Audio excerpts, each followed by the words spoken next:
Shalom, shalom, peuple de Dieu. Que la grâce et la paix de Dieu te soient. Je te salue dans le précieux nom de Jésus. Vision Céleste rentre chez toi ce matin pour méditer ensemble la parole de Dieu. Prépare-toi, nous allons passer quelques minutes ensemble dans la méditation avec Pasteur Wesseline, la servante de Dieu depuis Paris. Si tu aimes le travail que je fais, partage-le avec un de tes proches. Ainsi, l'évangile ira plus loin. Prie avec moi avant de commencer la méditation de la parole de Dieu. Dieu fort, Dieu grand, Dieu puissant, Dieu réel, Dieu capable, je bénis ton nom ce matin. Tu es grand, tu es vivant, tu es puissant, tu es réel. Tu es fort, tu es comparable. Seigneur, ce matin, nous allons partager ensemble ta parole dans quelques minutes. Je te prie, Seigneur, je te prie, alléluia, le grand Dieu de l'univers, alléluia, d'être présent. Et également, Seigneur, aide-nous à mettre en pratique ta parole, afin que ta parole, Seigneur, nous édifie. Moi, Seigneur, qui va méditer, je ne suis rien, mais je sais que tu vas faire de moi ce que tu veux et que cette parole touchera des cœurs dans le nom de ton Fils Jésus qui vit, qui règne au siècle des siècles. Amen.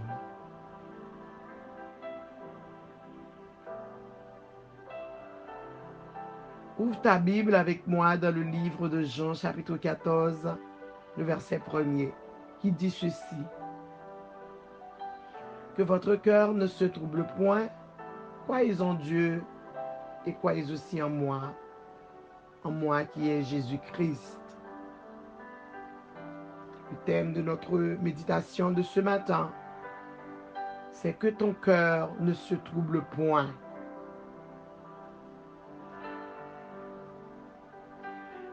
Mes frères et sœurs dans le Seigneur qui m'écoutent ce matin, peu importe l'endroit où vous vous trouvez, peu importe les circonstances dans lesquelles où vous vous trouvez, où vous êtes en train de faire face, je viens vous dire ce matin que votre cœur ne se trouble point. Le trouble produit le doute. Et le doute produit l'imagination de toutes sortes.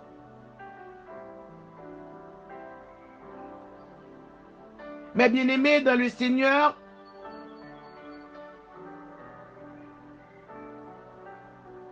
qu'est-ce qui va se passer? La foi étant vacillée, maintenant on se livre à soi-même. Des pensées négatives remplissent l'esprit. Nous nous retrouvons dans de drôles de situations. Mes bien-aimés, la situation où vous vous trouvez vous paraît étrange. Alléluia. Selon 1 Pierre chapitre 4, le verset 12, que je vais lire rapidement. Gloire à Jésus. Mes bien-aimés, ne trouvez pas étrange d'être dans la fournaise de l'épreuve, comme s'il vous arrivait quelque chose d'extraordinaire. Alléluia. Même si la situation dans laquelle où vous êtes vous paraît étrange, certes, je veux vous dire ce matin, c'est tout simplement la fournaise de l'épreuve. Ce qui est indispensable à la vie chrétienne.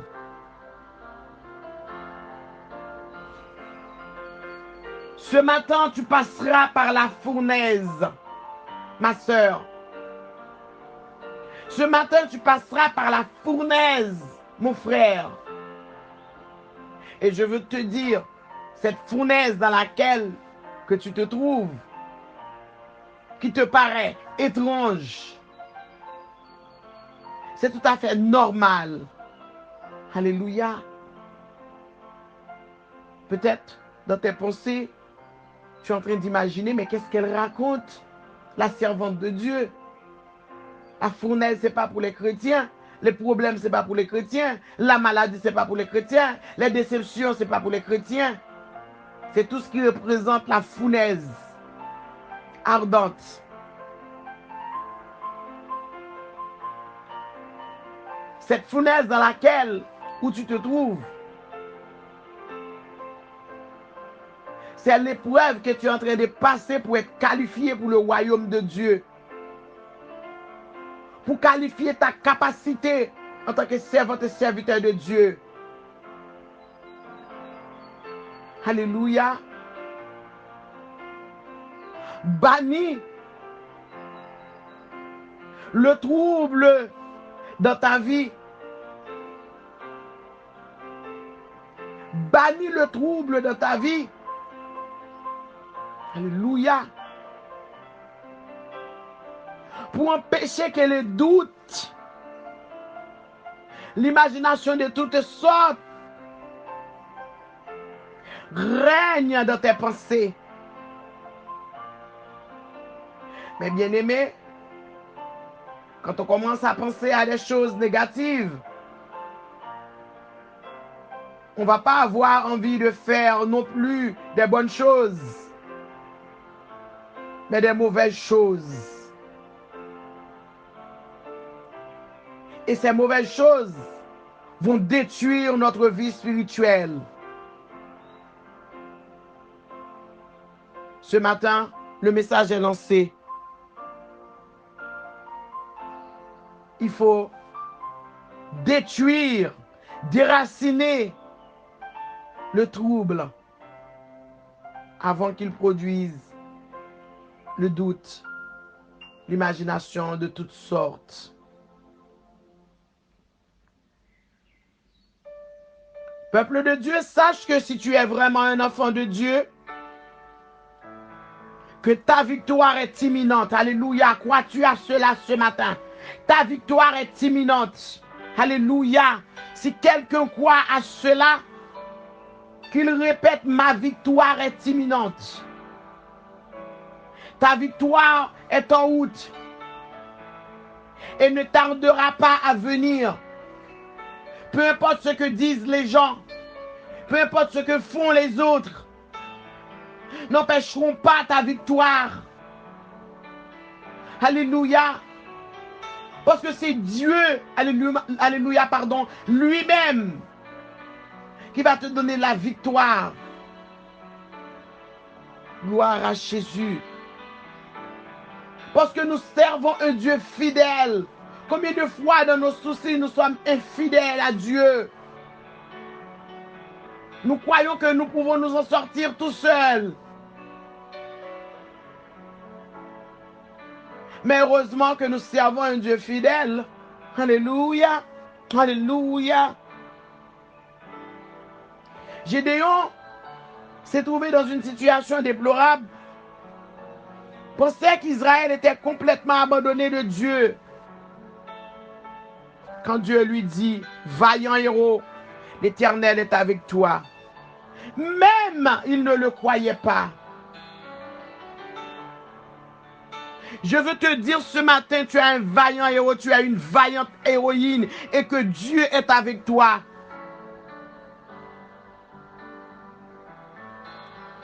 Pourquoi tu es découragé? Pourquoi tu veux tout abandonner? Parce que tu vois que tu es submergé de problèmes. Alléluia. Tes problèmes feront de toi un vaillant héros, une vaillante héroïne.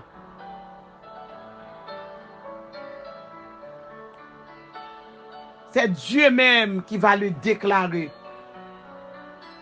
Parce que quand l'homme t'élève, l'homme va te rabaisser.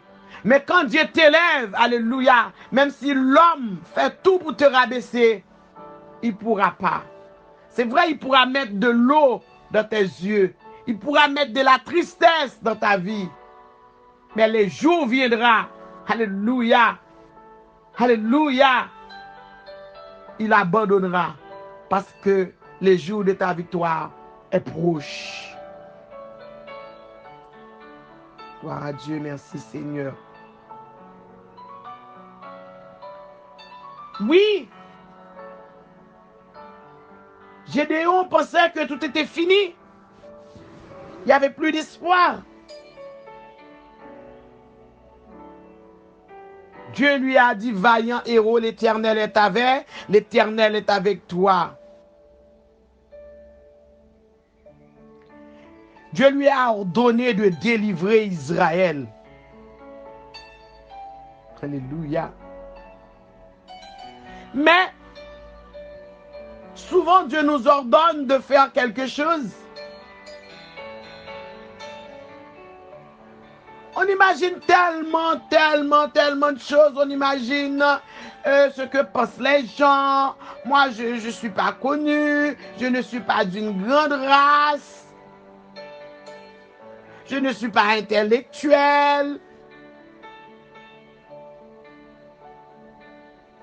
Je ne suis pas capable. En un mot.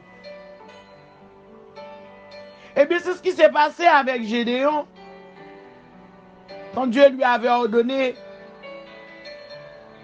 d'aller délivrer le peuple Israël, lui, il pensait plutôt à sa petitesse et à la pauvreté de sa famille.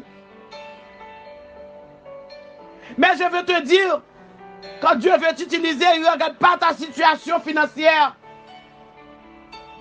Il ne regarde pas ta situation familiale.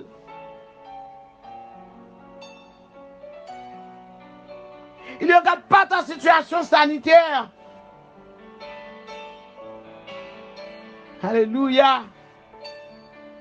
Dieu fait ce qu'il veut, où il veut, avec qui il veut. Il reçoit d'ordre de personne parce qu'il est Dieu. Ce matin, Dieu veut utiliser quelqu'un. Il suffit d'écouter sa voix et de répondre, oui Seigneur, je le veux. N'écoute pas la voix du diable par l'ennemi dirigé. Parce qu'on ne va jamais voir le diable. Mais il a des ennemis dirigés. Ces ennemis dirigés sont humains.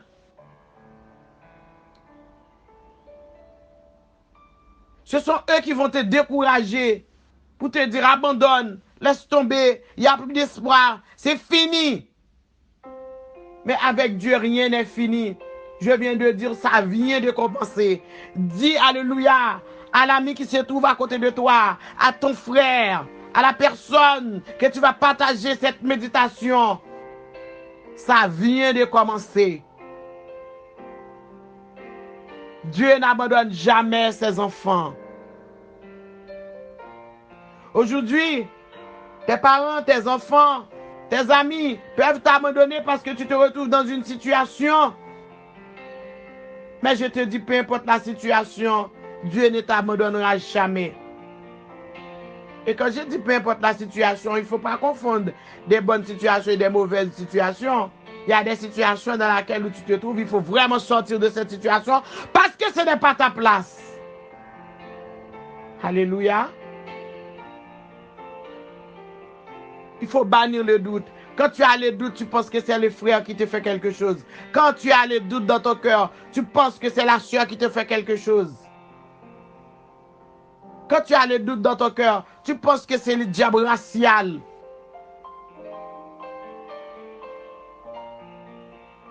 Et qu'est-ce qui produit le doute? C'est le trouble. Parce que ton cœur est troublé. Alléluia. Gloire à Jésus. Je ne vais pas tarder à terminer ma méditation. Mais Dieu a affirmé à Gédéon qu'il sera avec lui. Et ce matin, Dieu sera avec toi.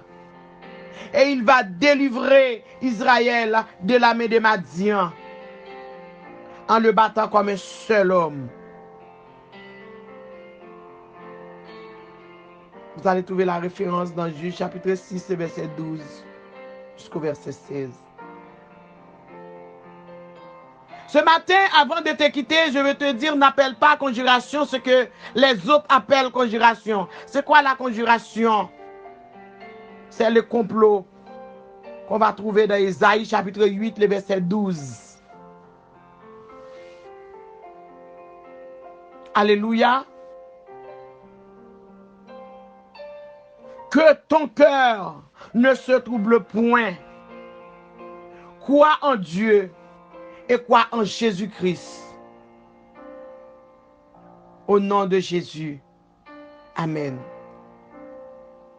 C'était servante de Dieu, Pasteur Rousseline. Si tu veux me joindre, tu peux toujours me contacter au 06 52 38 96 16. On se retrouve demain matin pour une autre méditation de la parole de Dieu. Que Dieu te bénisse.